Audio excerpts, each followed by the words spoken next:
Signal you when she's ready. We have to start the recorder. Oh, please. Sorry, Cheryl.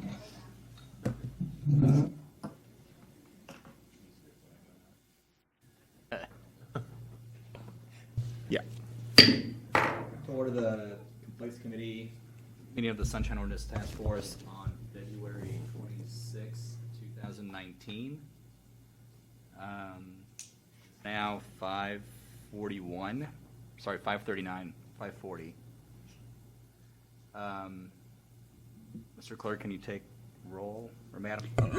That's all right. Member Yankee? Here. Member Yankee here. Member Highland? Here. Member Highland here. Chair Rodman Martin? Here. Rodman Martin here. We have a quorum. Wait, we he also gets want to both talk his about names? agenda changes, What's that? Gets both his names? roll call and agenda changes. Okay.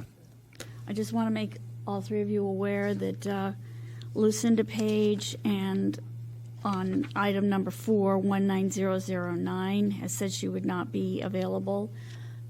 Chair Martin has a series of emails that we received from her. Also, item number 5, file number 18085, complaint filed by Liz Arbus, also not available. And item number 6, file number 18090, complaint filed by Carlos Petrie against Margaret Baumgartner. Carlos Petrie is also not available. Okay. There's obviously a little more going on here. All right. I believe John Cote is here to speak for Margaret Baumgartner on 2 of those matters. Okay. So, So those are the agenda changes. Actually, it's not an agenda change. We'll take those items as we get to it. okay. We should just move on to the minutes. Okay. Item number 2, approval of the January 22nd, 2019 Complaint Committee meeting minutes.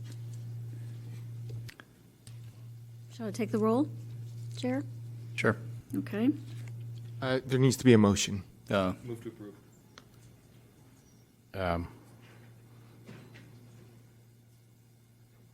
Hang on a second.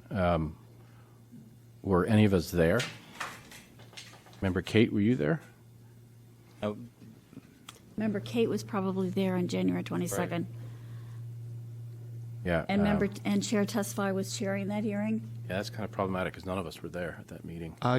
In essence, you're approving it as to form and correctness. Okay. I'll make a motion to approve it as to form and correctness. Okay, Member Yankee, you want to second that? Okay. Would you like to call for public comment? any public comment? Minutes, no, item Approval number of 2. minutes. Approval of the minutes.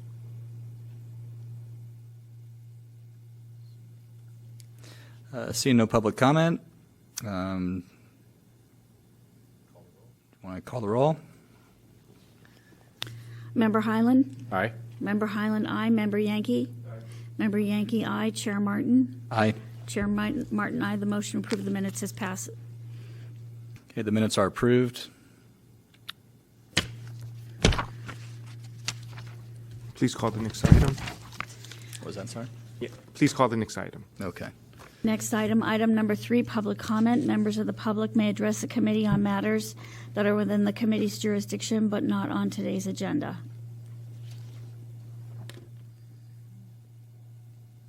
Any public comment?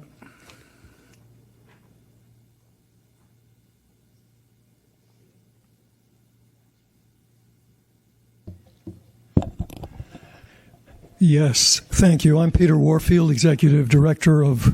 Start the clock. 3 minutes. She said to wait. That's okay, yeah. Go ahead. It's not the right time. I'm Executive Director of Okay. Bear with us. There we go. Okay. I apologize. Peter Warfield, Executive Director of Library Users Association. I want to bring up 2 items. One is a comment and one is a question. I'm very concerned about something that seems to me to be a real subversion of sunshine. and certainly a potential subversion of sunshine, and that is the outsourcing of work for the city seems to put some of it, if not much of it, out of the bounds of ordinary sunshine access. In the fall, the supervisors approved an ordinance number 180933, retroactively authorizing the Office of the Treasurer and Tax Collector to accept and expend a grant in the amount of $415,597 from the Laura and John Arnold Foundation for the Financial Justice Project, and so on and so forth. And what that did was fund a position, but it also did a number of other things. There was process and there was product.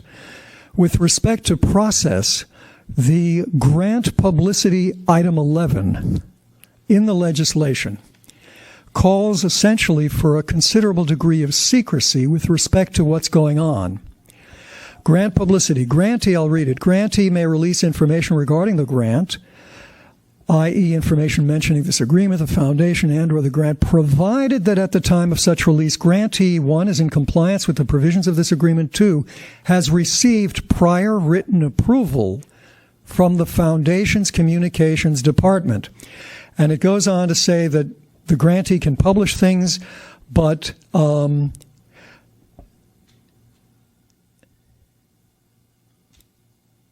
moreover, the parties recognize this section does not affect grantees' rights to publish any materials, research, release public statements, and so on and so forth, to the extent that such materials, research, statements, or information do not mention this grant, this agreement, and or the foundation.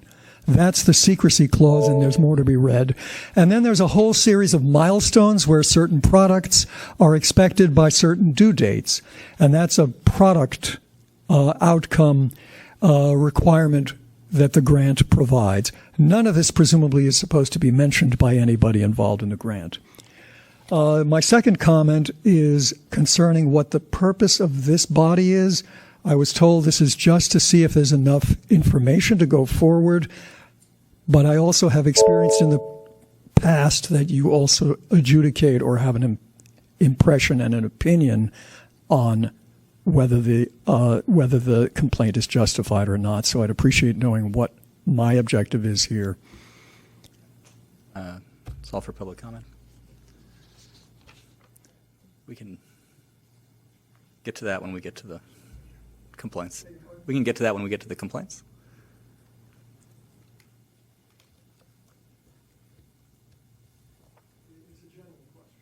Right. There being no further public comment is closed. So next item. Item number 4, file number 19009, complaint filed by Lucinda Page against Barbara Mumby and the San Francisco Arts Commission for allegedly violating Administrative Code Section 6725 by failing to respond to an immediate disclosure request in a timely and or complete manner. So it's my understanding that complainant is not here. Is that correct? Okay. I don't see the complainant. Okay. Just curious, when did they notify us that they weren't coming? Earlier this week. A series of emails? Yeah, a series of emails. First she was going to make. Go ahead. First she was going to make it, and then it was, well, you didn't give me enough notice, so she said that she couldn't make it, even though the first notice of a hearing went out February 12th. That's 2 weeks' notice that she got. Other people have responded that they're available, but she did not. I would also suggest reading the respondent's communication regarding this matter, as there are other circumstances involved with this. And through the chair, Victor, remind us what I know we've been changing our policy on no-shows. Where do we stand right now? What have we ratified at this body? Currently, that situation would not apply in this case, as she did notify us that she is unavailable, and you could continue it to the call of the chair. However, there's the other situation of we provide our notice. It's the same notice that we give to everybody, which is 2 weeks prior to the meeting. And there are some allegations from the department regarding this person. Is respondent here? That would be part of their letter, and that they are unwilling to respond to this Okay. person. Yeah. Okay. I want to make a motion. Well, again, Victor, is this the first time we've dealt with this situation? Is this the first?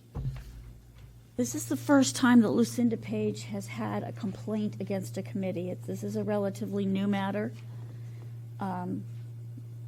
But Lucinda Page has decided to make herself unavailable. She's not here. So, By that we mean the name Lucinda Page. I'm sorry? By that we mean the name Lucinda Page. I mean, no one's. Yeah, I've never talked to this person. I've only gotten emails. So, I'm just trying to think what's the best way of, because we want to set the precedent for this one and the rest Right, will right. follow. And Maybe we can put off or table this matter temporarily and take on the next two items as I believe we have a representative on behalf of Margaret Baumgartner with a similar situation, and you can use that as a template. okay. So you're saying someone's The respondent has a speaker for the next two items, which is a similar Okay. Don situation. Cote with the city attorney's office is here. And maybe we could just put this one off until we Okay.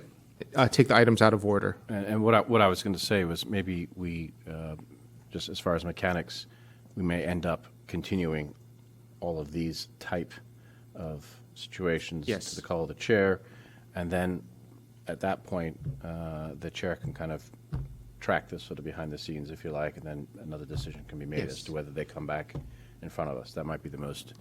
I think we'll have a better discussion with the next item as All right. we've had Okay. a series Okay. of emails. Next. So Okay. motion to table this.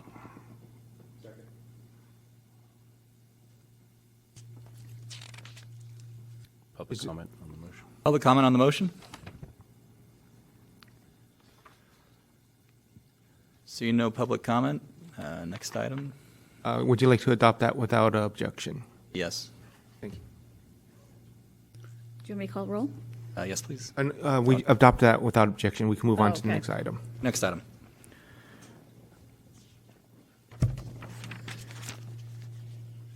Item number 5, file number 18085, complaint filed by Liz Arbus against Margaret Baumgartner and the Office of the City Attorney for allegedly violating Administrative Code Section 6725 by failing to respond to an immediate disclosure request in a timely and/or complete manner.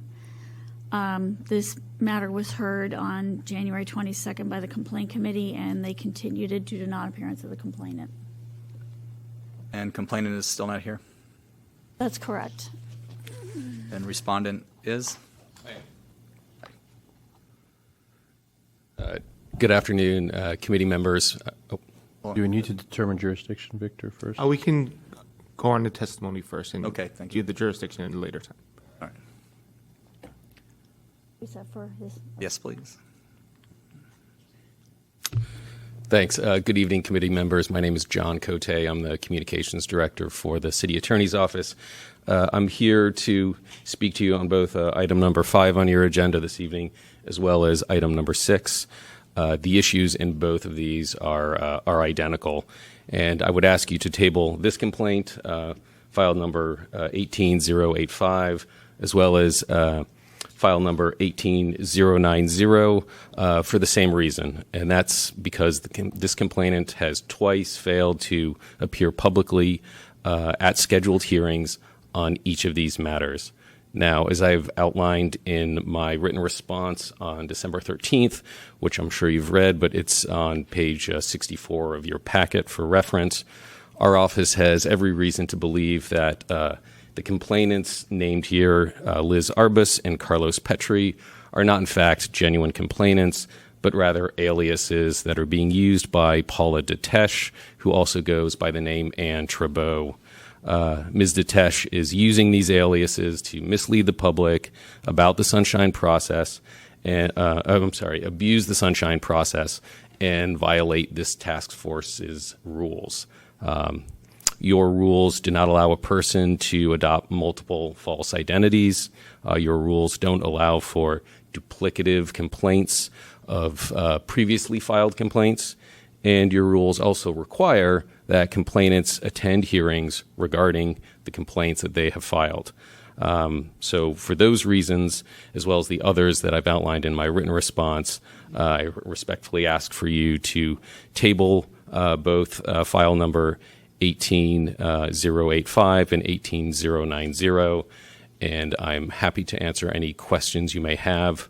One other thing I would like to note, this is a matter that's not on this evening's agenda, but involves the same matter, is there was also a third complaint against our office and Ms. Baumgartner, which is 18091, which we believe involves these exact same identical issues. So I just wanted to make sure you were aware of that. What was the number? 18091. Thank you. Sure.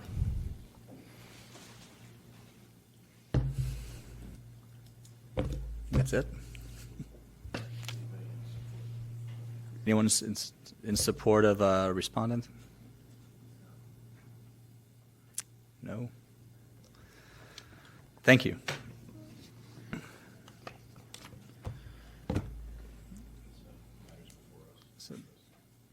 So, matters before us, what do we want to do? Yeah, I've been following this sort of in the background, and one of the things I was looking at is our language as to anonymous complainants. In other words, in any way or shape or form, would this fit into someone wanting to be anonymous and doing it that way? And I don't think it does. I think I bounced it off the deputy city attorney, and I believe they responded saying no, it doesn't. So that's one sort of avenue. I just want to make sure that we're not, preventing someone their, their due rights to talk. So I don't think that could be used in this case. There's obviously a lot of history, email history with these entities and other government bodies as well as us. So I think it's pretty black and white from how I see it.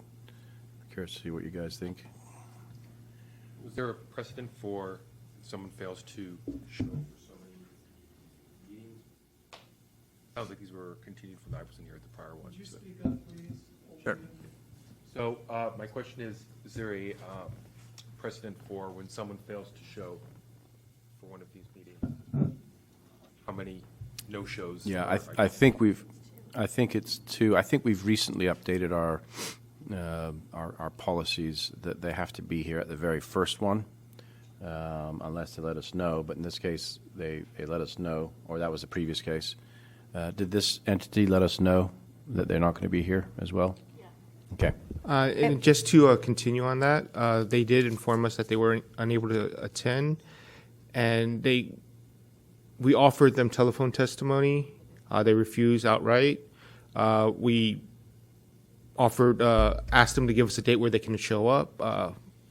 No positive response to that. So this person appears to be unwilling to come to our meetings. Did they ask us to continue in their absence? Verbally, please. I'm sorry. No, I have not received a request to do that. That's interesting. The fact that they're not going to be here, you would then think, but carry on without me. You would have thought that would be part of it. But even so, whether we could or not that's another matter. But the fact that she hasn't asked us to, or that person hasn't asked us to. This is probably a bigger issue that we need to develop some rules and procedures for. I believe we suggested that this go to the Rules Committee for discussion on how to deal with this type of situation. You could continue this matter to call the chair and not reschedule until this person agrees to appear at our meeting. Okay. Yeah, I think of that proposal. I like that, and then I think we have to have the Rules Committee hash out, false identities and how we deal with that going forward. But I think right now, just to continue it and kind of put it in limbo until we have a hard and fast rule. I'd agree. We could just dismiss it, but I think it's technically it's better to. Better to set a good precedent, I believe. And we Yeah. do have another rule that will come into play at a later date, in that if this person doesn't communicate with us over a certain amount of time, we would schedule this before the full task force to consider closing the file, but that's at a later time. Yeah. But we should make a ruling on jurisdiction, as we are required to make that ruling within 45 days. I'll make a motion to find jurisdiction. Second. Public comment. Jurisdiction. Any public comment on jurisdiction?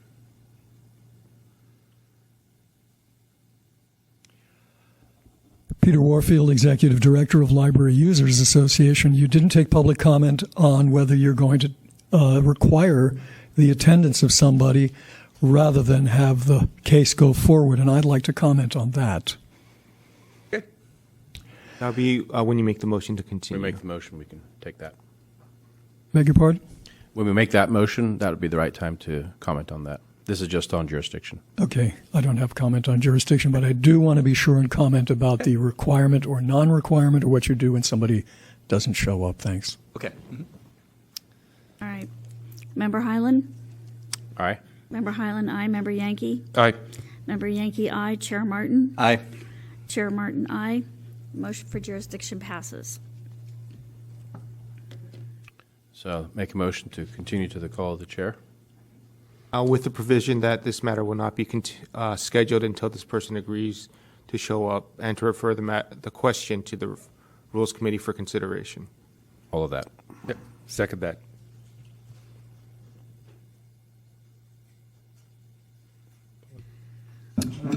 Public comment On that motion. on that motion. On that motion. Cheryl said the. Peter Warfield, Executive Director of Library Users Association. I've been coming to Sunshine for quite a number of years. In this case, I don't know anything about the case except what the gentleman from the city attorney's office has said and what you have said. And we're not a party to this case either. I think what's important here is to follow the law. And the law says if a person feels like they didn't get what they were supposed to get based on a request made legally, such as orally or in writing, then they're entitled to have a hearing. I consider quite a few of the rules that the task force has set up, particularly recently, to be very, very counter to the spirit and probably the letter of the law. Many cases, as far as now, for myself, I believe that I've always shown up for hearings over a long period of time. That's my preference. But there are many cases where it's a cut and dried case. An email was sent with a date stamp requesting certain information. The respondent didn't reply or didn't reply until late. Why do you have to force the complainant to show up? It seems to me, especially if they're willing not to come in and if they're willing to have you go ahead without them, that's up to them. You have the material before you. I don't know that you need testimony from anybody in particular when you have something that's really cut and dried. There are a number of other kinds of cases where it's absolutely clear from the paperwork, or it may be absolutely clear from the paperwork, or relatively clear. And so some of the rules that you have put in place, I think, place an unnecessary mandatory burden on people and unnecessarily disqualify them from having a hearing. We've heard of people who are nervous about coming to City Hall. They have problems with going above a certain floor. All kinds of reasons. It shouldn't matter if the person says, please go ahead based on the record, and you have a record. You can find that it's inadequate. You can always find against the complainant. But I believe that the law is what should guide you. And the law says if a person makes a request, it doesn't say it has to be a real person giving their real identity or anonymously. It says they can make the request. And in this example, if they don't get a response in the appropriate time, if it's not an appropriate response, whatever it is, let them decide how to show you what their case is and follow the law rather than your procedures. Thank you. Thank you.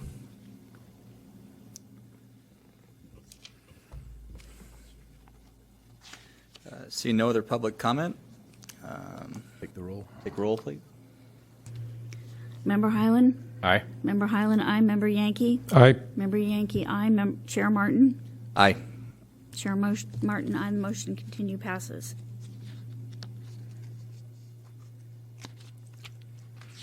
So next item.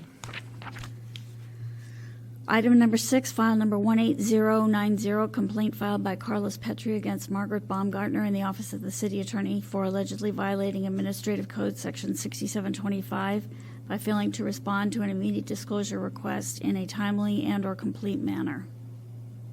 Motion to find jurisdiction. Second.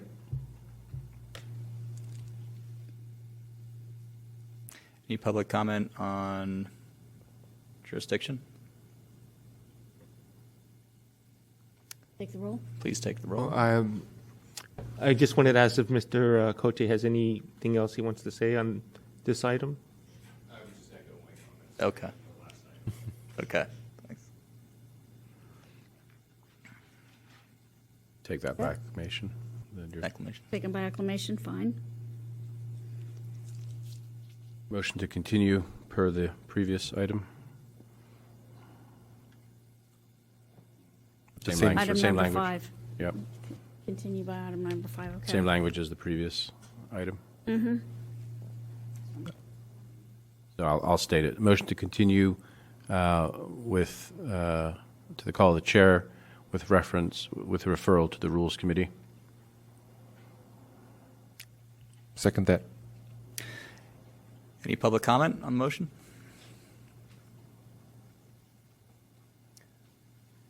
Peter Warfield again. I would ask you, what do your procedures say? I believe this is a case, correct, where the complainant hasn't shown up? What do the rules say about that? Do you not have procedures that cover this?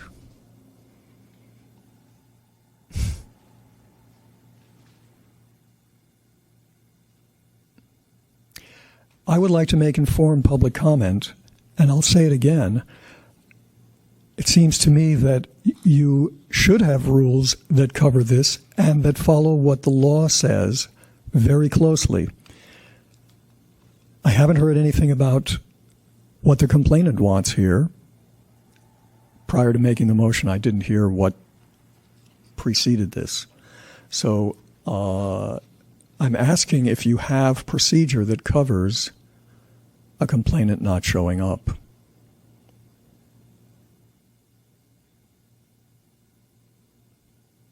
Yeah. When you're finished, we can answer that. Finished. Any other public comment? Any other public comment? Okay. Chris, go ahead. So I'll take a stab at answering that. So we've had some recent changes in dealing with exactly that. You know, people showing up for the first meeting, not showing up, and all the process to go with that.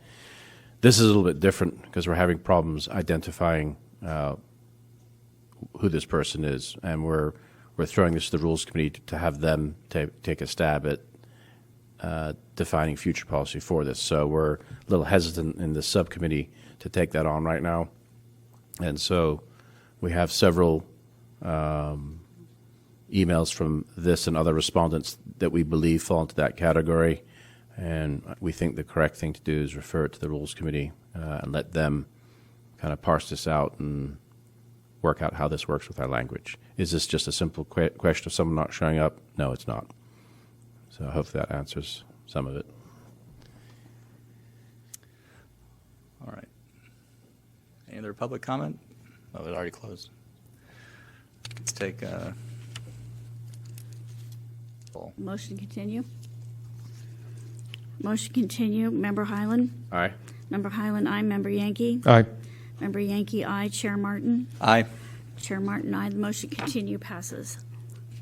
And would it be a good time to bring that other item We back? can take care of that at the end of the meeting, At the as end. there's no nobody here to speak on that. Okay.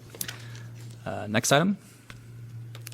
Item number 7, file number 19004, complaint filed by Library Users Association against the acting city librarian Michael Lambert and Sue Blackman, Library Commission Secretary, for allegedly violating Administrative Code Section 6721 by failing to respond to a request for public records in a timely and/or complete manner. And with permission of the chair, could I respond to Mr. Warfield's earlier comment Yes, in, yes, you can. in public comment? Yes. When you're asking about what exactly am I doing here, what's the purview? So in the past, as you probably know, these complaint committees and other subcommittees have actually acted on and recommended violations at this stage. The way that Chair Wolf has asked us to do it in the last couple of 3 years is to really just make sure that we sort out, oranges to oranges, lemons to lemons, and package it so all the information's there to be heard in full by the full task force. And I know a lot of your complaints are very orderly, and you've laid out what you're looking for. So I kind of see this more as the respondents getting their ducks in a row, and we have everything ready to move up to the full task force. Of course, in the interim, if the respondents are able to provide anything that you're looking for before it gets to that point, all the better. That's a hopefully a positive outcome of these complaint committee hearings. Hopefully that answers your earlier question. Okay. Would you like to make a motion on jurisdiction or move on to testimony? It's your discretion. We can chair testimony and make the motion at a later time, or... Yeah, we can hear testimony first. Okay. Call the complainant Yes, first. complainant, please come forward. Complainant, Mr. Warfield. It will be allowed 5 minutes. Okay, 5 minutes. Thank you. Okay, I'm Peter Warfield, Executive Director of Library Users Association. I hope your brains have not become too scrambled by reading the agenda packet. There's a lot of stuff here. There's a lot of repetition and so on and so forth. But basically, in December, we wanted to look into what's going on with suspensions of people who have violated the library's behavior rules. Quite simply that. So on December 20th, and we've had a whole lot of problems, one after the other, and probably more than what we stated in the original complaint. So I'm going to try and give you a chronology. Page P180, that's our request. Pretty straightforward. We asked for a year's worth of the more serious violations, and we asked that of the city librarian, Michael Lambert, the acting city librarian. Dear acting city librarian Michael Lambert, I'm reading from page P180R, December 20th, 2018. Library Users Association would like to inspect both at your office and via email to our above address the following related to the library's patron code of conduct, parens behavior rules. Documentation regarding the most severe cases of violations, specifically given the punishment categories of warning, 1 day, 7 days, and 3 months, 6 months, 1 year. We would like to inspect cases in the violation categories of 3 months, 6 months, 1 year. We would like to see for each suspension imposed information such as what happened and where, when and how the matter was dealt with, including punishment imposed, and any appeals process, including outcome. To minimize paperwork at the outset, we would prefer on a priority basis to inspect any summary record for each person or case with details of each file on a secondary basis. Thank you for your attention to this. Sincerely yours. 10 minutes later, at 4:10, we sent a clarification because we always like to be as specific as possible with respect to the subject as well as what time periods we're looking for. We're not looking for tens of thousands of pages. We want something that's useful and not too burdensome on the other side. So we said, Dear Acting City Librarian Michael Lambert, with respect to the below immediate disclosure request that we just sent to simplify our request, we would like to inspect the information requested for just the last 12 months, that is December 21, 2017 through 12/2018.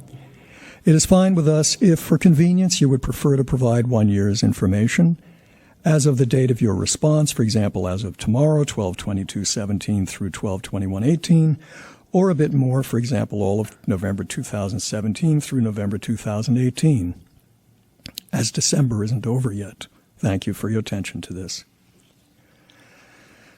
So there followed silence until we waited a week, and then we came with a request expressing disappointment. We hadn't heard anything, and now we requested via 12/27/18 AA a sample of each of the suspension types. Just one sample, because we wanted something. You can read it on page P183.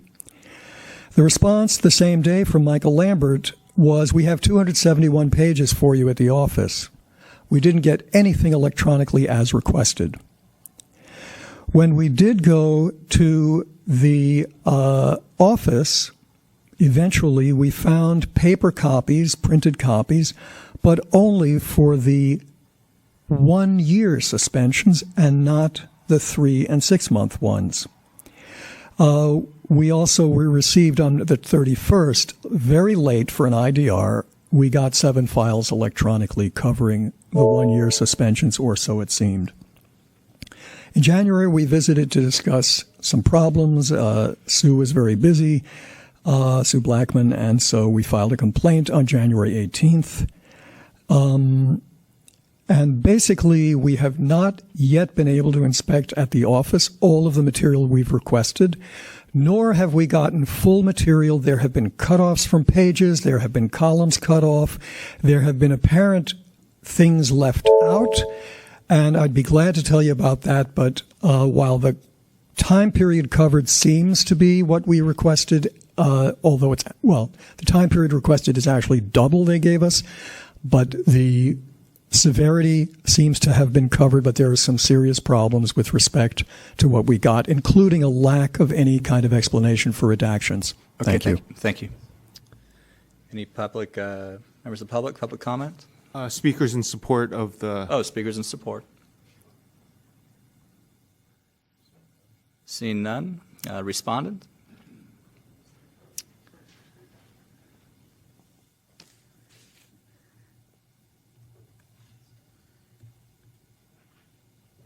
Good evening. It's been a while since I've been here.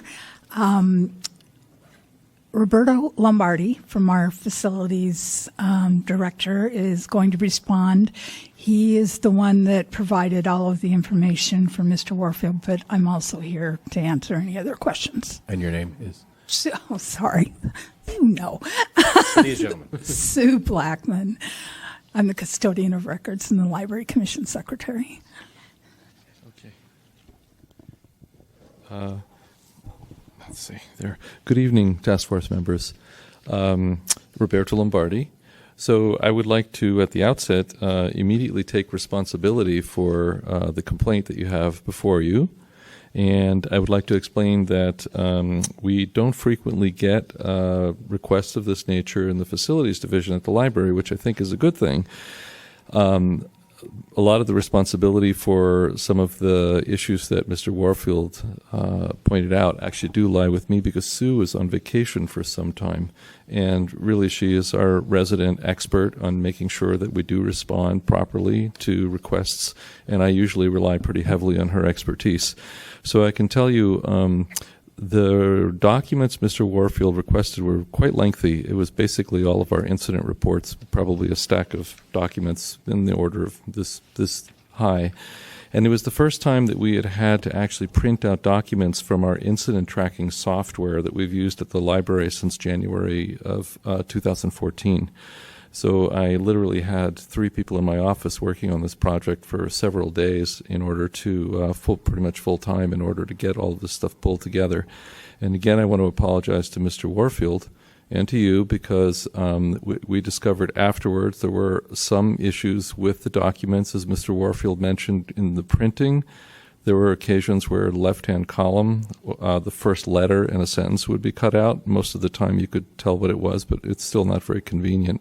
And occasionally these were PDFs that were being printed, so we'd lose a bottom line out of them. So I don't think it was a perfect product. But in terms of working with Mr. Warfield, I'm happy to do that. And yesterday, in fact, he had asked me if he could ask some questions, came to the library, and also asked if he could see the software in action on the computer, because for many people, that really is, a picture is worth 1,000 words. Well, what is it that you actually do when you download these reports? So I spent some time with Mr. Warfield on the computer, just to show him how our software works and what it looks like when you create a PDF, and trying to explain some of the issues that we came across. But I do think the responsibility for this complaint does lie 100% with me, not with Sue or anyone else at the library. So I just want to offer a personal apology for that. And I would also assure the task force and Mr. Warfield that if there's anything else that's needed in terms of the security incident reports, I'm more than happy to make sure that he receives what it is that he needs to receive. So, and I'm happy to answer any questions that you might have. Not yet. Thank you, Mr. Lombardi. You can see that. Is there anyone in support of respondent who wants to speak? Okay, the matter's before us. So, have any questions for Mr. Warfield or Mr. Lombardi? Or I had a question for Mr. Warfield. Now that you've got a look behind the kimono, so to speak, of how that system works. I know for you it is a kimono, maybe not for everyone else, but for you. Can you tell us a little bit about, it sounds to me as like it's an antiquated system, and they haven't had requests like this, especially on their side, but you've dealt with information retrieval from the library much more than probably anyone in this room has. So what's your assessment of the system as you saw it, and how capable it is of answering a request like this? Well, it's a database, and it appears, I had the impression that it was quite easy to answer all kinds of requests. How many incidents of what level did you have at this branch or these branches or by branch? Pretty basic stuff. And it seems a very easy to request to answer. Now, the volume, that's something that they brought upon themselves. If you look at the material that I provided, I asked for 1 year. I wanted to get a sense for a year's worth, and they provided almost 2. In fact, it was a little tricky trying to figure out what was the time period that they requested, and that was a question I had for Mr. Lombardi. But it seems like a very easy thing to do. Now, apparently there's, according to Mr. Lombardi, an issue with redaction. So that supposedly whatever result he comes up with, I can't just sit down at his office and look on his screen, because all that stuff would be unredacted. However, I question what their basis for redaction is. I'm a very strong proponent of privacy, especially at the library and especially as it relates to intellectual freedom. But there is a provision in Sunshine, as an example, that says you are supposed to, whenever you get a system, you're supposed to work and see that you can make sure that whatever system you get either has or can be programmed to separate the excludable from the non-excludable material, so that it's easy for somebody to say, Mr. Warfield, sit down. I'll set you up. You can have fun with our database and do whatever you like. And if you want, I'll give you a tutorial on how to do it, because the names, let's say, are replaced with numbers or with who knows what. But I don't see it as any particular problem. In fact, Mr. Lombardi got the system, presumably, to do a much better job of tracking and to be able to answer questions like what's going on where, what the severities are where. He's made various statistical things, presentations to the commission. Let me stop you right there. Yeah. So just looking at your original request, you've got a fairly broad documentation regarding XYZ. So it sounds like the database can spit out numbers, how many type 1, type 2s at each branch and kind of collate all that. But now that you understand how the system works, would you be able to narrow, maybe attach to that system, there's certain types of documents that it does spit out easily? I guess my question is, what exactly are you, could you narrow your request anymore, having had a bit of to and fro with the system and looking at what you're getting back? I mean, can you help them help you? Because it does look a bit broad. It is voluminous. I mean, who knows how many documents are attached to each incident, the incident report, the this, the that. There could be 3 or 4 for each incident, and we don't even know how many incidents there are. I don't know because I haven't seen it, but is that something that you can shed light on now that you've seen a little bit about how they organize the data that they do have? First of all, I think the capabilities of the system are something that you might ask Mr. Lombardi. I will. With respect to my changing the request, in the first place, they gave me something like double what I asked for. So the complaints about the voluminousness and so on and so forth, the numbers of records or whatever, I think, are entirely caused by the library's own actions. I think what I would like to hear is for the task force to say a reasonable request was made, give him what he asked for, and don't have unexplained redactions. Label what you're doing, particularly why. There are redactions that I don't look like just a name. There are pages that were cut off. Mr. Lombardi gave me some answers to some questions. He actually thanked me on the phone for pointing out that they had cut off, in some cases, the bottoms and the tops, the bottoms of one page and the top of another. I can show you some examples. He said that was a printing problem on their part, and that if they printed it on a different size paper, maybe that would help with respect to looking at it at the office. As far as I'm concerned, there ought to be a way for me to sit down and just look at the stuff online.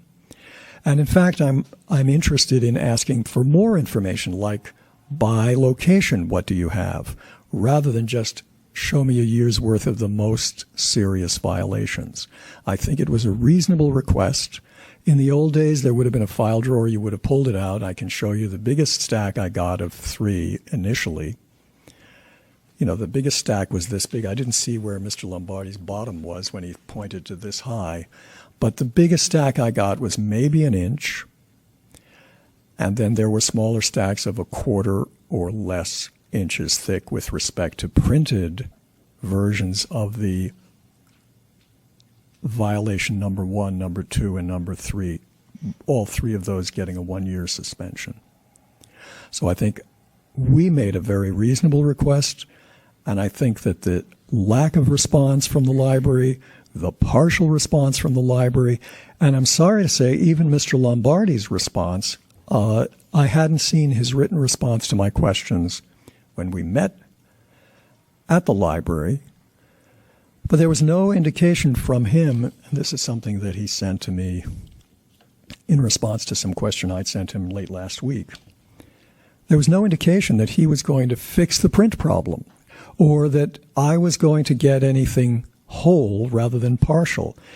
I don't know what the format is of every record, and I'm holding up an example here. I don't know what the whole format is. I don't know when I'm missing something at the bottom except when it looks like there's a line missing. So, for example, here.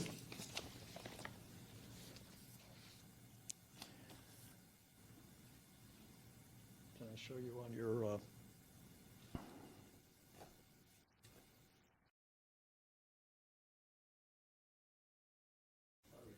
This has been an adventure for us for some time. So, well, Maybe it'll work this time, Mr. Warfield. Maybe not. You used to We'll just be able see. to pop it up there, yeah.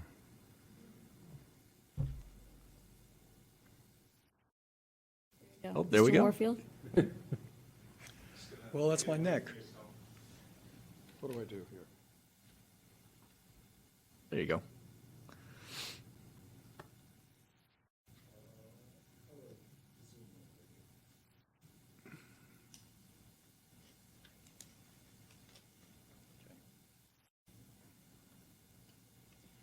So here's a page, and at the bottom, here's a page from the number 3, sexual misconduct, and this is the whole package of number 3s for a year or two. Again, I don't know what the period was that was requested. Apparently, Mr. Lombardi had his team and wasn't sure of it either. I'd still be interested. So.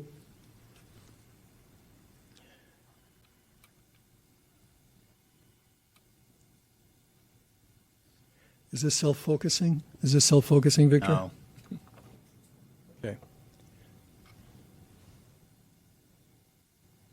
Does this page happen to be in our package, Mr. Warfield? Do you know?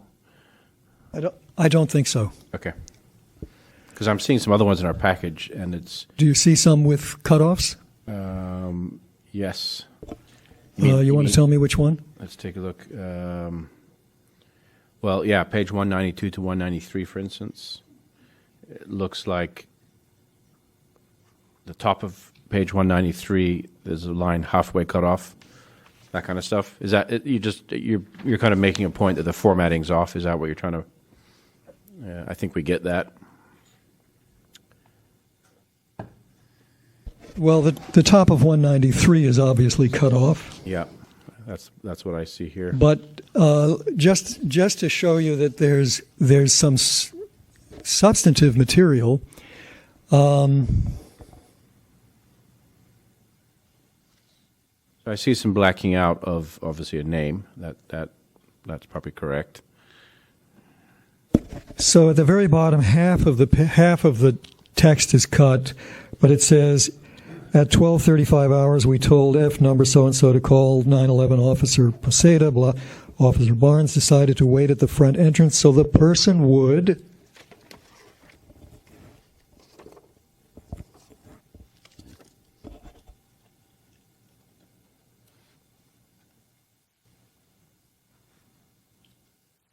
Here. So the person would... And then it doesn't continue.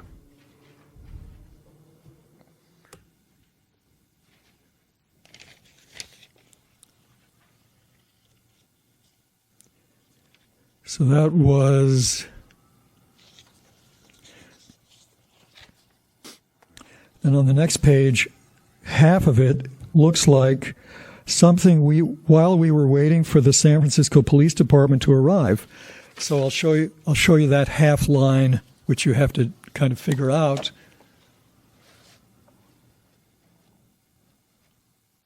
Right. Can you see while we were waiting? So I don't know what's missing. I don't know how much is missing. And Mr. Lombardi said if he prints it on different paper, I'll be able to see it better.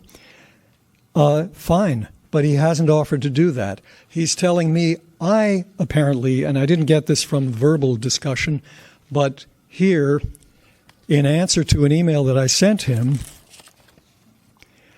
number 2, we noticed that some of the records seem to be cut off at top or bottom, and sometimes the margin. The left margin is cutting off half to one letter. Can you let us know why this is and what to do to get full records without cutoffs? So he's written printing issue. Please identify any reports with this issue and we will gladly investigate and reprint. I have no idea if there isn't an actual text being cut off. I'm not going to go through a bunch of stuff that he knows if he printed it on some other paper would be visible. Okay. I think that's a preposterous kind of an expectation. All right. Mr. Warfield, I have a question for Mr. Lombardi. Thank you. And if I might say about you noticed the redactions, nothing is explained, and there are examples where it looks like it's not just a name. Mr. Warfield, sorry, I have one more follow-up for you. Have they produced everything by this point that you wanted them to? I can't tell you that. They can tell you that. What I can tell you is that the categories now, 1, 2, 3, the serious ones of a year. Yeah. And Mr. Lombardi can tell me, I believe up to 9 are considered the moderate ones, and those are what, 3 and 6 months? So the 3 and 6 months have come as batches. Okay. Very confusing batches. But what I'd also like to say is they've only come because we filed a complaint. If we hadn't filed a complaint, we'd still be looking into the 1, 2, and 3, figuring, are there no 4, 5, 6, 7, 8, and 9 violations?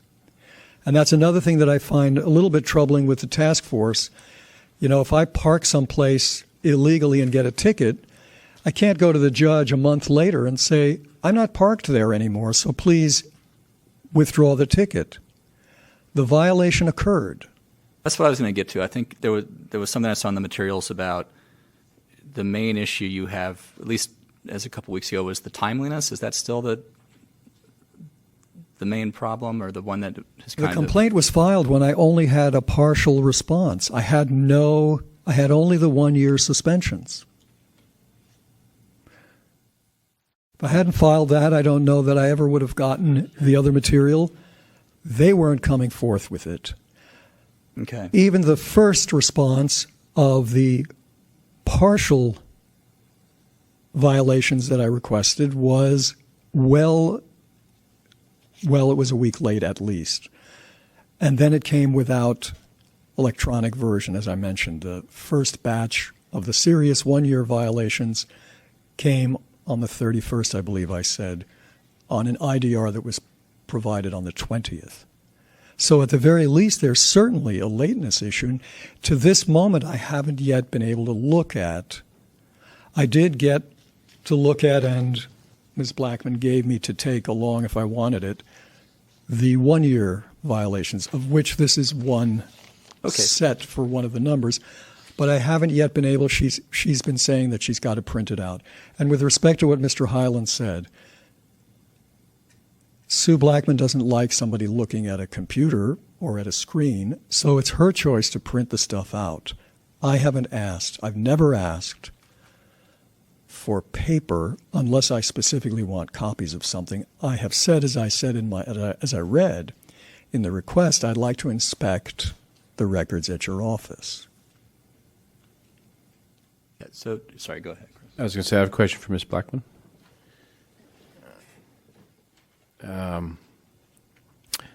So it sounds like you were out for some time. Is that correct?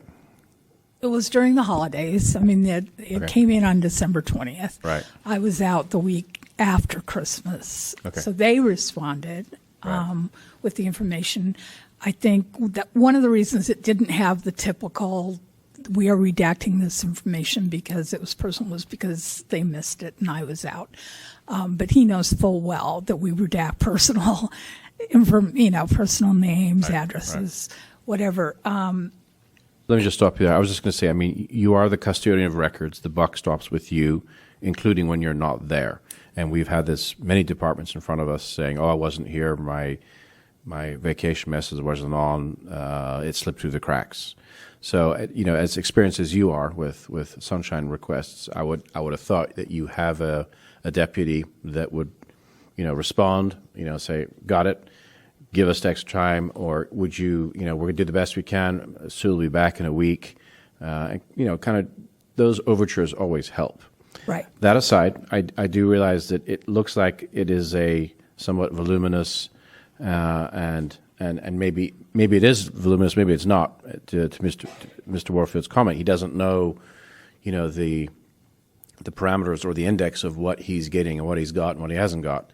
But moving forward, it seems like the easiest thing is to let him sit down at the terminal and, pull the information he needs. Now, my question to you, is there a way of letting him see a public version of that? Yeah, Go I'm ahead, not please. that familiar with the database. So. Okay, so let's address that. Thank you. That's a very good question. Yeah. So the way the software works is it's only accessed by security staff or management because it does have personal information in there. And to be clear on the redaction, we do not redact the names of any city employees. So guards, any library employee's name is in there, but any patron, and it may sometimes you may wonder, well, what was that redaction? Library card numbers, addresses, anything that could reference a patron is zapped out.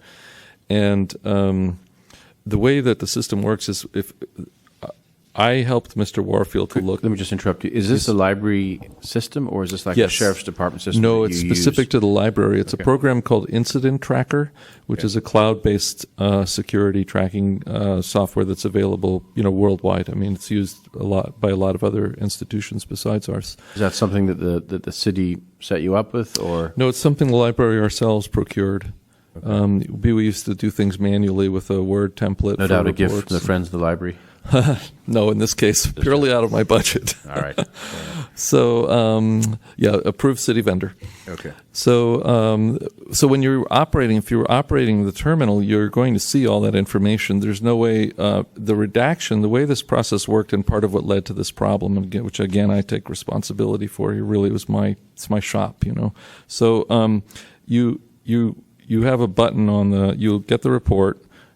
You can do a sort. So basically, Mr. Warfield asked for violations 1, 2, and 3, which are not so voluminous, those first 3, because they're very serious, and luckily we don't have that many of those. That's for physical assault, sexual attack, that kind of thing, right? So we can do a sort in the program, say, please give us all of these reports from this date range, and it does that. But then you have to select print to PDF. And then the staff actually redacts. Our staff redacted in the PDF. They did the redaction and then saved the Manually? PDF. Yeah, on the screen. So they have the PDF on the screen, and there's a way you can do the redaction on the screen. Where one of the problems happened, because we hadn't done this before, is they looked okay when we had done them. But then they were printed in a different office than ours. They weren't printed in the facilities office. They were printed in the city librarian's office. The printer settings apparently were a little bit different. And, the error was not so grave that it was, well, maybe it is grave. That's very subjective, I realize. But basically, the error wasn't caught with the printing. And by the way, I'd be happy to, because there's been an IDR already, if it doesn't run counter to any policy, I'd be happy, Mr. Warfield, if simply with a request to reprint all of the questionable reports. How many pages are we talking? 1, 2s, and 3s for the Sue last said it's year? about 6 reams, because when you get... I have a stack of paper on my desk. And how many pages is that, roughly? The complaints.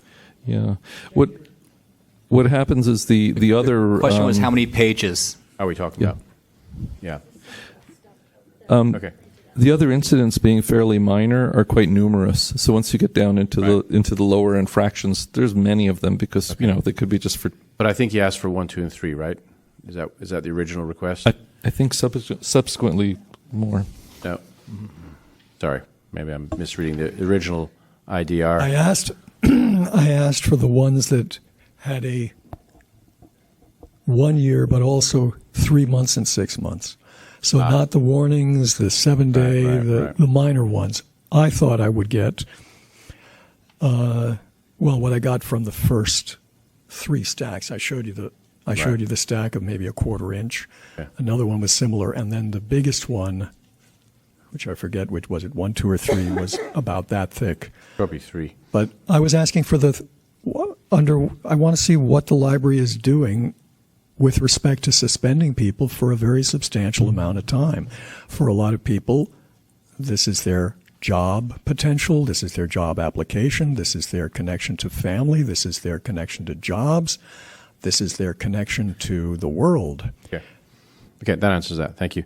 So, I mean, just to give you an idea where I see this going, obviously there's some timeliness issues, there's some quality of product issues, Right. And if we refer this to the full committee, they'll probably find those violations. It'll probably end up in EOTC to make sure that you now have control over this for Right. future requests. Right. That's a probable path of something like this. Okay. In the meantime, it wouldn't hurt to go back and reprint these things. Sure. Have spot check pages they Right. probably saw the first few pages are fine, they didn't read the rest, and give him what he's looking for. On top of that, if you have an index of, there are X amount of incidents that last 3 months, 6 months, 9 months, Right. and kind of cross matrix that would probably be very useful to him to see what he's expecting. Then he can match and see what he actually gets. We do have that, and we've provided that to Mr. Warfield too, and happy to continue providing those because for our management team and for general consumption in the library, we do a monthly summary. Right. So it has that listing that's very And the library is useful. pretty familiar with Sunshine requests. We see you here quite often. So if this was just a new department, that's something else. But I appreciate you taking responsibility for it and continue to work to get him what he wants. Yes. My thoughts at this point is to forward this up to the full task force, and hopefully by then a lot of these things are in place, and we'll be able to, get Mr. Warfield what he's looking for. Yeah, we'll correct this, and I'm happy to work with Mr. Warfield to do that. And I apologize for using the time of Mr. Warfield and Sue and the task force too. But hopefully this will lead to a better procedure for us and facilities. You're closing. I just want to be clear that you're asking us to print another 6,000 pages of documents, which we have already printed. Yes, there's some that are cut off from the bottom that we didn't catch. But the reason we asked him to go through those and tell us the ones he really needs. I'm going to stop you there. I don't think that burden should be on the requester. I think you need to provide a good product that he shouldn't have to proofread for you. So I think, and his original wish is not to get them in print. It's because your system isn't allowing him to go in and look at what he wants, to slice and dice the information that we're at this stage. So this might be a note to self for your system to, further develop that. So yes, in the absence of that burden is on you, I believe. I have a quick question. Yeah. If they are in PDF, could they, to avoid printing, I don't know, could they be printed as like a file onto some type of thumb drive or medium? PDF, right? Right, print PDF and then Well, he's give been Mr. sent Warfield. all of the PDFs, so he has all of the documents electronically. He is just asked to see them in hard copy or on the computer. So I'm sorry, I wasn't aware of no, he's been sent he has all of the documents in readable format on a PDF. Mr. Warfield, would you care to answer that? I mean, I can see in the package it shows some PDF, like 7 chunks of PDFs. Right. Maybe not for all the information, but for part of the response. But Mr. Warfield, what have you received electronically in response to? What I understood from Mr. Lombardi was that what I got was PDFs forwarded by Sue Blackman, and that they would be basically the same as what I have in my hand. Well, they won't be. They'll be the complete document without any missing margins. Well, if that's what Mr. Lombardi wants to certify, if that's what they are, then that satisfies the electronic version. But I do want to go to the office to see the material at the office. That's what I have requested regularly. It seems like they can't show you that Right. without redactions. That's what they're saying. Or maybe they can show you bits of it. And I would encourage another meeting with Mr. Lombardi at the office to think about what you can show him. But if you have all the electronic PDFs of everything you've asked for, then I'm leaning towards that you have the material you've asked for. I'm very strong, and I almost always request to get the material to be able to view it at the office. That's one of the requirements of Sunshine.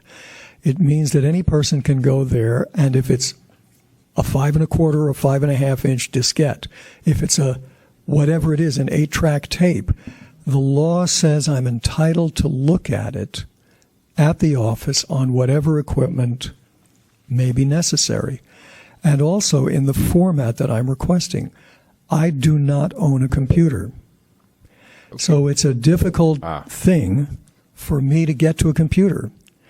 And it costs me my 1 or 2 hours maximum per day at the library to do that. It's a great burden as opposed to being able to go to an office and look through materials, look at materials. As I say, in the old days, you would have reached into a drawer. So I'm seeing, sorry, not to interrupt, at the top of page 184, I see an email here from Mr. Lambert to you with 7 files, PDF files, each one of 1 megabyte, roughly. Physical altercation, 1, firearms, sexual misconduct, 3. So it looks like that is the essence of everything you've asked for. Now, they could probably sit you down with a CD and pop it into a laptop at the library, and you can go through those at your leisure. That's one way of doing it. But I think what you're asking is to look at their actual database, and that's where I see the problem, because Right, I don't think there's a way to I don't think redact that database doesn't have. I mean, it'll have all the information you ask, but I mean, this is pretty voluminous to look at all that. But it's there now, and they're willing to reprint those 6,000 pages for you as well. It sounds like. Now, do you appreciate that you can't look at the database because it doesn't redact as you'd like Well, it to? we have not yet heard on what basis they are redacting. So let me say this. Well, they did say it. They said based on open investigations or whatever it is, library card numbers, patron names, patron name, yeah. patron information, because it's I guess it's because it's related to a code of conduct issue. I mean, it's not that. I mean, sometimes when you disclose public information, there's expectancy that it's going to be public. Right. But this, I think, is a little different, and I think they're correct in redacting. Mm-hmm. I would like to see on what basis they're redacting. I do know that state law does protect the circulation records of patrons and registration information. If the police came into the library and arrested somebody for doing something, I don't think the arrest record or the court record or any other process would be confidential, whether or not that person was a patron. Now, some of these people are not clearly patron. You can go to the library and go to the bathroom. You can go to the library and whatever you like without having your patron record necessarily revealed if you are going to get in trouble for behavior, especially if, for example, the police are doing it. I'm not saying that the library shouldn't be very careful with the confidentiality of its patron records and its circulation records. But I want to hear on what basis they're withholding. And I Mr. haven't Chairman? seen it yet. Mr. Chairman, I believe we're getting into the merits, and we're only supposed to be looking into whether or not there's enough information for the full task force. to There's enough. consider. Yeah. I mean, I agree. So If I can just say, Mr. Highland, the page you referenced, page P184, that has the 3 violations of behavior that the library will give a 1-year suspension for, correct? Okay, so Mr. Lombardi agrees. So these, I believe so. I think I understood your question. yeah. Page 184. So P184 has the first batch that I received, but that was the whole issue. It was only, first of all, it was late. Second of all, it came only when I reminded them. And then it was only the 1-year suspensions. And I might want to note also, it isn't just a matter of whether Sue Blackman is on vacation. She certainly should take vacations. She should take sick leave whenever she needs it. That's something that the library has to be responsible for. And these requests have been sent to the acting city librarian, Michael Lambert, with a copy to Sue Blackman, because that's how they like to get it. If it was up to me, I would send it to Michael Lambert and let him handle it completely.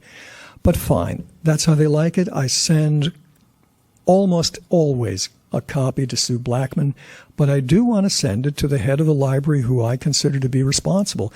And as you quite rightly say, whether it's holidays or sick leave or vacation time, there has to be some way to respond under the law. And with a library that has something like 1,000 employees and 600 plus full-time equivalents, there's got to be a way for them to handle it. I agree, and I think this is all stuff that we'll dive more into it at the full task force. So Maybe if the chair would like to call rebuttals. Yes, please.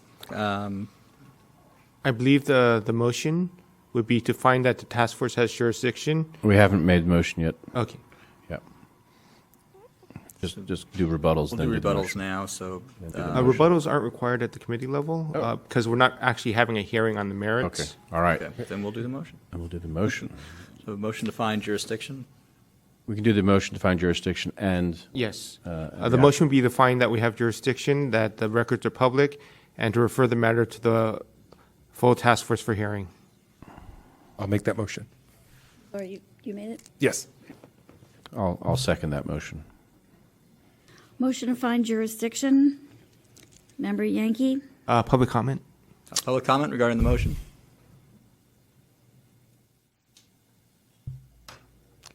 Have no public comment? Let's take roll. Motion to find jurisdiction. Member Yankee? Aye. Member Yankee, aye. Member Highland? Aye.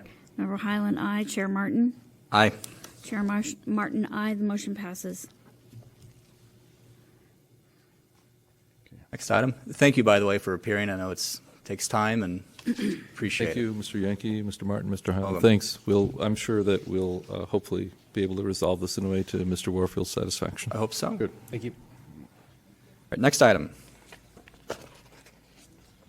Item number 8, file number 19011, complaint filed by the Library Users Association against Teresa Buckley, Jose Cisneros, Krista Brown, and Strudelherher in the Office of the Treasurer and Tax Collector for allegedly violating Administrative Code sections 6721 A, B, and C by failing to respond to a request for public records in a timely and or complete manner, and by failing to provide the requester with assistance by directing the requester to the proper office or staff person. Okay, so the complainant is here. Mr. Warfield? Have 5 minutes? 5 minutes on the timer? Just procedurally, I did not know that there was going to be no rebuttals. I thought we were following the complaint procedure, and I thought there were 3 minutes of rebuttal. Noted. Did I miss something in the procedure? I just want to know if I've missed something. Victor? This is not a hearing on the merits of the case. This is only a hearing to determine if we have enough information. So there is no rebuttals on determination of determining if we have information, and it's not listed on our meeting procedures for committees. It's only listed, rebuttals are only listed for the full task force. Okay, so can I have 5 minutes then, or what? Yes, you can. The library, well, basically what this is about is the lack of provision of information orally requested. So, as I mentioned, the library had done a long process of studying and preparing a report on fines, and they wanted to get basically to abolish fines for all categories of library users, as they had done 45 years ago for children under 18. The very first time that this came before the Library Commission was January 17th. Sorry. And on January 14th was the very first time that we saw not just the idea, not just a discussion, but a 41-page report done in conjunction with another department, the Treasurer's Department, Treasurer and Tax Collector. And there was more to it than that as well. So, looking at the report, I contacted basically Krista Brown, who had worked intensively with the project, and wanted to know some things about the Financial Justice Department project and how it worked, and so on.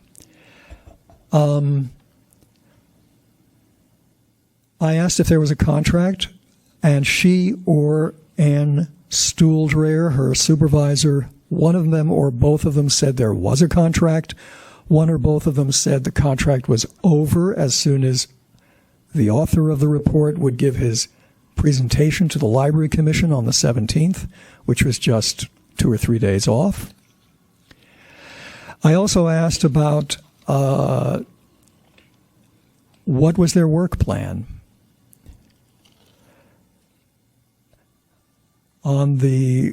Above the conclusion, about 1, 2, 3 paragraphs up, with one or both Ms. Brown and Ms. Struldreher asked whether the Financial Justice Project had a work plan of any kind. Information about how the project would proceed. Neither one had an answer. And no documentation was suggested or sent. As I mentioned in the complaint, we later learned that there was a series of deliverables in the legislation at the Board of Supervisors with specific due dates, and that was part of the legislation that I referenced earlier. The foundation that was providing almost $500,000 had very specific products and dates when they were due.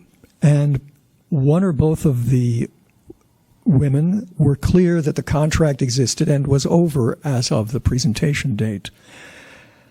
I was very clear with both about requesting contact information for Mr. Minardo. They both put me off. They didn't say no. They didn't say it's exempt. And as I described in my complaint, I got basically no response back from Krista Brown. And from Ms. Stuhldreher, she said, well, somebody else would get in touch with me. And in the meantime, I sent a media disclosure request to the head of the Treasurer and Tax Department, Jose Cisneros. And then finally got a response from the attorney for the tax collector. And the response that I got was simply that the information about Mr. Minardo is a privacy issue, and we're not giving it to you. So you can see that on page 250, P256. January 17th, the day of the Library Commission meeting, the response came from Teresa Buckley, not from either one of the two women, though I had spoken with them and specifically requested this. We received your immediate disclosure request seeking, quote, contact information for the main author of Long Overdue, Joseph Minardo, including telephone number and email and any other way you may be in touch with him. Here's their answer. Any responsive records we may have are exempt from disclosure under state and local laws. Disclosure would reveal personal identifying information. There's no information about what they have, which I believe is required to be given, whether or not it's disclosable. So they just flat out refused to provide basic information about the project. Okay, thank you. Respondent here? Anybody in support? Oh, sorry, anybody's support. Sorry, Mr. Warfield, anybody's support of the complaint? Seeing no one in support. Respondent?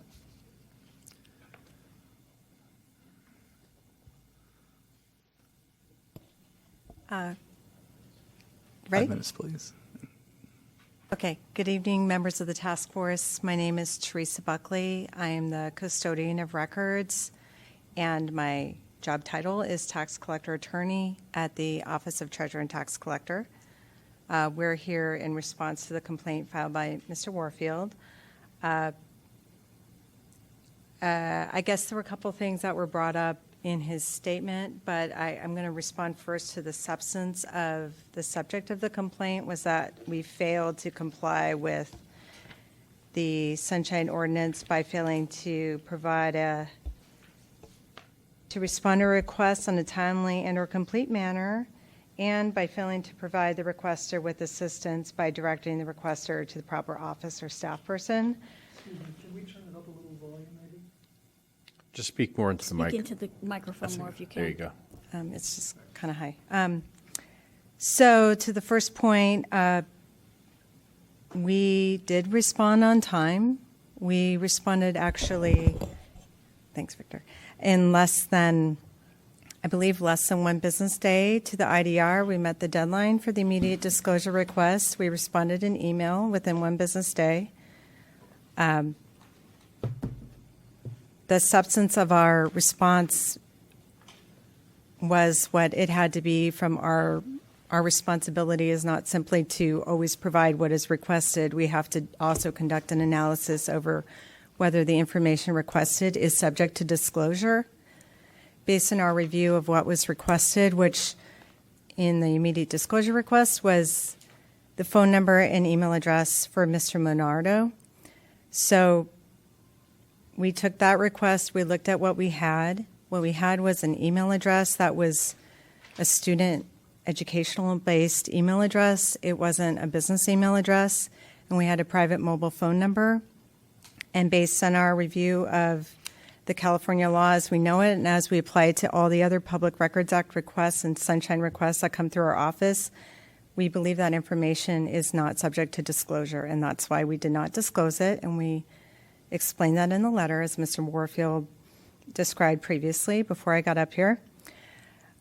To the other issues about his conversations with Ms. Brown and Ms. Struldreher, we laid out the substance of the back and forth of their multiple conversations with Mr. Warfield over several days in January.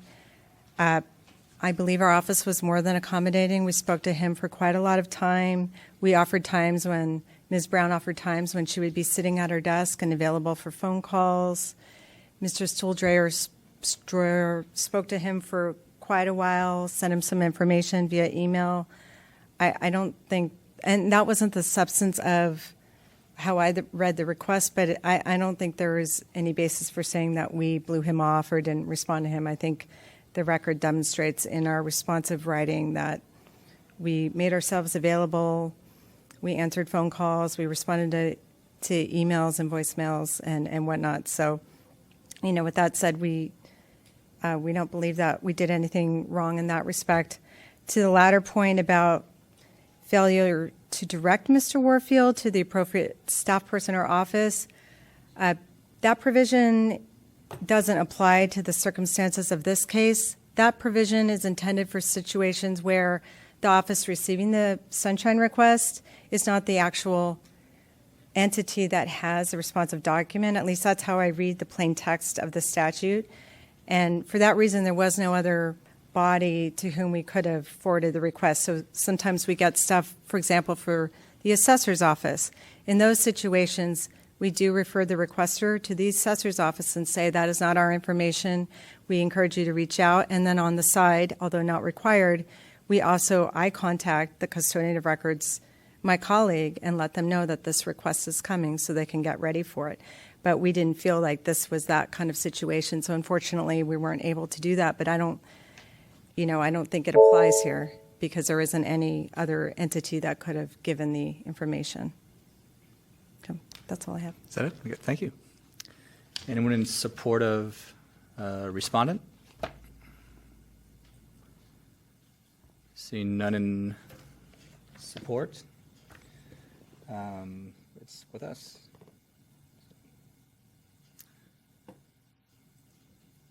Anyone have any questions or? Right to me. I agree. What do you think, Chris? I'm just taking a look to see if I can see him online. Oh. Well. Just curious. Here, 1 second.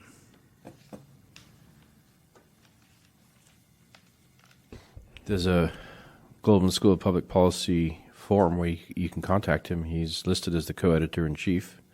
So that's one way. There he is on LinkedIn. Mr. Warfield, come up for a minute.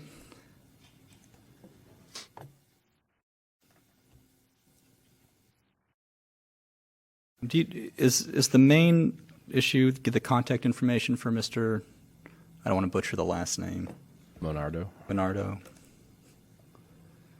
I wrote the complaint focusing on that. Okay. Because I was absolutely clear and very clear with both women.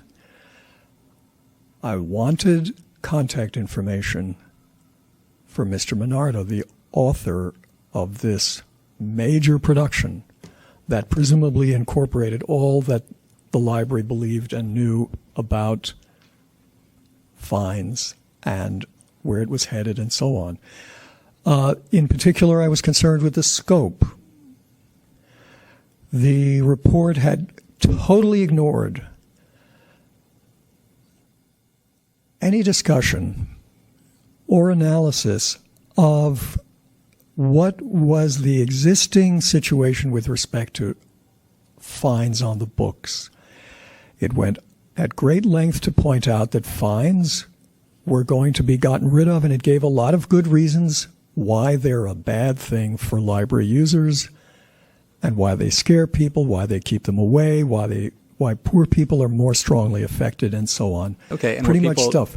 Were people But- timely communicating with you about the request? No. 2 days before the Library Commission meeting, I thought that one of the folks was hesitant but would give me contact information. That was on the 15th, as I mentioned on the bottom of my complaint, page P234. Okay. Then I got in touch. Basically, I was getting stonewalled. Neither of the women ever told me, we're not going to give it to you.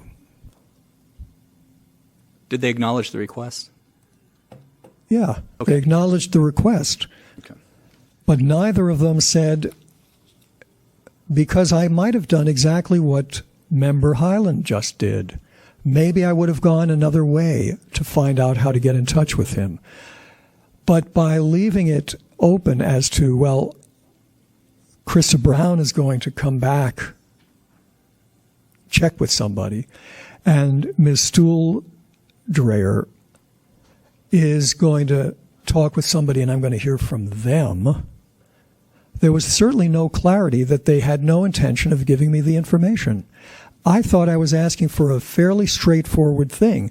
I don't consider that a contractor with the city who's an approved, ask the attorney, he is an approved to make business with the city. He's got to be approved as a vendor. There's a whole process. He was writing a public report that the library was publishing, that the library was touting as its policy position and touting as a wonderful thing. His name was on the report. Why would his contact information be in any way a secret? Okay, thank you very much. So it was very startling to get Okay, the note from the city attorney, and the treasurer attorney. And can I say something about that? The response. here, quick one. On page 238, and elsewhere, the attorney is responding that with respect to what contact information they had, page P238, the only contact information available to TTX at the time of the request was his personal mobile phone number and his university-affiliated email address. Maybe I could have figured something out from knowing he had a standard or possibly standard university email address. But they did not include that. And the custodian of the public record under 62.7.21c is supposed to assist a requester in identifying the existence, form, and nature of any records or information maintained by, available to, or in custody of the custodian, whether or not the contents of those records are exempt from disclosure. Okay. So there was absolutely no information except I wasn't going to get anything. Okay, thank you very much. Discussion? Yes, I think there's enough. And I didn't request email and phone number. I requested contact information. Okay, thank you. We're just looking at the city attorney's memo on this just to see. What do you think, Member Yankee? Well, I think we're starting to get into discussing the merits of Yeah, it I mean, I think- versus what we're here to. I think we have what we need at this point. I do To too. move on. Comfortable with that, Chris? Okay. Yeah. Or that. Want to make a motion? Let Mr. Yankee make the motion. Yep, so I would move that we find that we have jurisdiction and to refer to refer to the full task force. I'll second that. Public comment? Seeing no public comment, let's take roll. Member Yankee? Aye. Member Yankee, aye. Member Highland? Aye. Member Highland, aye. Chair Martin? Aye. Chair Martin, aye. Motion passes. I thank the parties for coming. I know it's time out of the day, so thank you.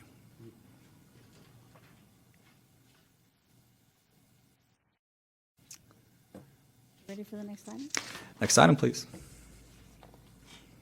Item number 9, file number 19012, complaint filed by the Library Users Association against President Dr. Mary Wardell Giraduzzi and the Public Library Commission for allegedly violating Administrative Code Section 6715 by failing to allow public speakers to speak on an item before the body at a regular or special meeting for up to 3 minutes.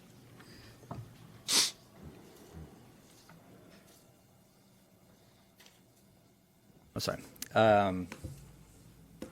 Complaint is here. Mr. Warfield, 5 minutes is yours. We'll wait till you get up there. You ready, sir? Am I ready? Yes. Peter Warfield, Executive Director of Library Users Association. The Library Commission had an agenda for January 17th that included a number of items like 2 budget items, and most particularly,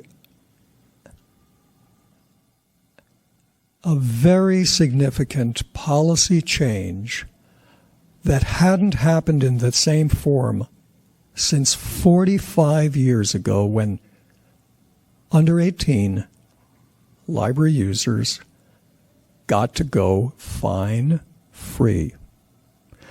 There had been no discussion of any kind at the Library Commission about this project, or about setting out on this project, or about working with the tax collector on this project, or with the financial justice project.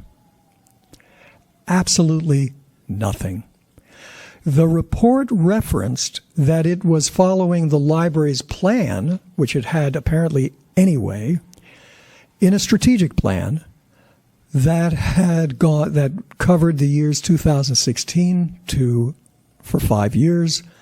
I looked at that plan, and yeah, it said in 2019 we're going to look into getting rid of fines. Guess what? That plan, and Ms. Blackman orally confirmed when I asked her, was it ever taken up by the Library Commission for discussion or approval? No. The policy-setting body of the library had never discussed or seen or heard anything about this so-called strategic plan, which included the fines. The library has also heard from yours truly over the years about how important it is to go fine and fee free. Just as last year there was a big push to get rid of money bail, because money bail and any fixed amount of fine or fee or charge is like a regressive tax. It hurts the poorest people the most. And for some people it can be career ending. The library at one point wanted to have a $1,000 fee for a lost or damaged laptop if you borrowed it and tripped and damaged or lost it. It was an outrage. That time they listened to us and didn't pass that. They waited a couple of months. They didn't even realize it was there. Anyway, this has been a long time interest. And so they knew that certainly we would not be happy with them springing this thing whole, and draft legislation, and a mayoral press release about how wonderful this was going to be. They were going to spring this whole without having any serious public comment. At the beginning of the meeting, the president of the Library Commission, Mary Wardell Giraduzzi, announced 2 minutes for public comment instead of the usual 3. And she seemed to pick her words very carefully because of the length of the agenda. Now, we're used to seeing where bodies will say, how many people want to speak on item such and such? 30 people want to speak on this, we'll give 2 minutes instead of 3. Item by item. Certainly there are adjustments possible with respect to the length of time. The key is who decides what does up to 3 minutes, the requirement for up to 3 minutes that's in Sunshine. Who decides? I believe it would be stupid and pointless, and some of you are attorneys, to have something about the rights of the public to make public comment for a certain length of time if it could be changed at will by the body rather than by me or any other speaker. So I believe up to 3 minutes means up to 3 minutes according to what the speaker wants. And the library maneuvered. The library could have had some of these items on other meetings. There were other meetings close in time to that. It could have planned better. It could have had more than one meeting a month. It set this up, and it, I believe, intended to squelch to the maximum degree possible the amount of public comment that there would possibly be getting out on this very important subject. Okay, thank you. Thank you very much. Anyone in support of complainant? Start the timer. Sue Black. She's the respondent. Oh, so there's no. Oh, one in, no, public comment. No one in. So there's no one in support of the complainant. Okay, now Sorry. it's okay. Sue Blackman, Library Commission Secretary. Quite frankly, I'm not sure why we're here. This is settled law. There was a case against the library for exactly this item, Chafee versus Public Library. And it's very clear that the commission had the right to set a lesser time amount, depending on the length of the agenda, the number of speakers, all of that. There were 12 speakers on the item that Mr. Warfield refers to. They were all in favor. There was no opposition to the item, but the agenda, our Library Commission agendas are usually 6 or 7 items long. We start at 4:30, and it's our goal to get out before the library closes at 8. Generally, we're out by 7. This agenda, because it was the first meeting of the year, and we had the budget to go over, and we had all of this information. It had 10 items. So, in accordance with the lawsuit and with the Good Government Guide, we reduced the public comment on every item. It was announced at the beginning of the meeting, and that's, I guess that's all I would say. Okay, thank you very much. Anyone in support of respondent? See no one in support. Ms. Blackman, if you could approach again. So at the beginning of the meeting, you said all public comment on all items will be 2 minutes, not 3 minutes. Correct. That was a statement. Right. Before you knew how many speakers it'd be, before... No, we knew the length of the meeting, and we could tell there were a number of people in the audience. So it was determined in order to get through the meeting. I mean, we still didn't get through until 8:30, which is after the library closes, but it would have been another hour or more plus. Thank you. Just one quick question. How many speakers ended up speaking at that meeting? Well, on that item, there were 12 speakers. I mean, how about old items? Just There was another item where there were 7 speakers. The majority of the items, we have 2, Mr. Warfield and another person. Okay. So go ahead, sorry. I had a question to our clerk. I think we're going back about 5 years here.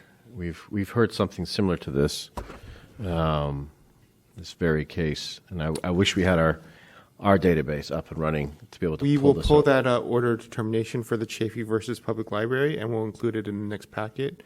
Okay. But I believe you have enough information to forward this to I the do, full yeah. task force. Okay, so I think we should get that up with it. Yes, we'll pull that OD and we'll include it in the next packet. You can include the court opinion. I don't know if there's a court opinion, I but think we'll it- look at the file. I think it's the fourth appellate, sorry. But I think we've also had, in SOTF, we've had similar cases exactly on that. We'll look for it. Yeah, just Okay. see it. Yeah, that I'd like to see as well. Yeah, Yes, well, we'll try to get that also. it is. It's in there.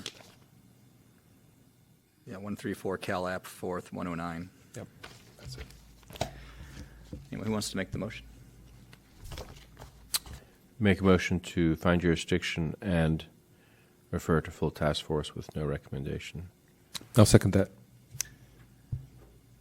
Any public comment on the motion?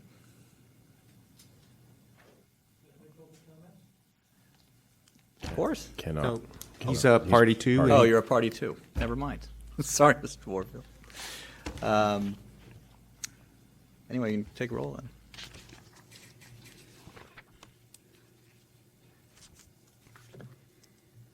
Member Highland? Aye. Member Highland?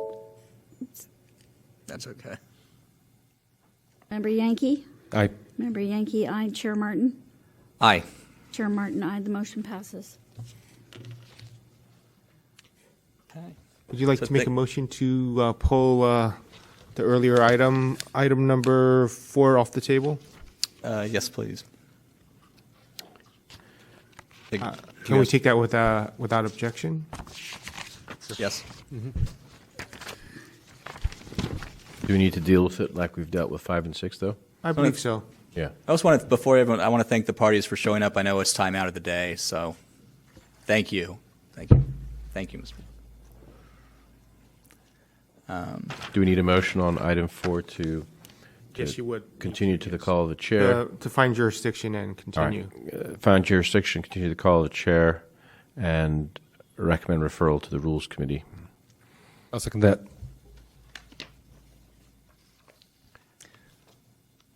Roll. Public Or comment. public comment, sorry, On the motion. on the motion. Seeing none. Seeing no public comment, let's take a roll.